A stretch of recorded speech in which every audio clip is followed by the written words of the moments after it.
আমরা নিচ্ছি হচ্ছে 2টা মুরগি 2টা মোরগ। এগুলো দেশি, এগুলো কোথা থেকে নিয়ে আসছে বলো তো? কি বললো? কুড়িগ্রাম ভুঙ্গামারি থেকে নিয়ে আসছে, বাংলাদেশের শেষ প্রান্ত থেকে, যে ছেড়ে বড় করা এটা নিয়ে আসছে হচ্ছে। এটা 520 টাকা কেজি। আমরা এখান থেকে নিচ্ছি। এখন এটা কেটে নিব। কতটুকু হয়েছে ওজন?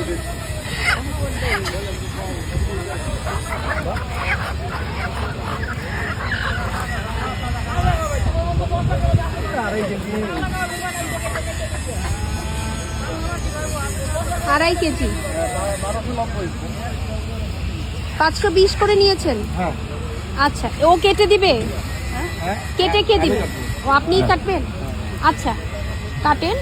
মাথা পা যেগুলো, এগুলো আলাদা একটা ব্যাগে নিব। হ্যাঁ, মাথা গিলা পা এগুলো আলাদা ব্যাগে, আর মুরগিটা আলাদা।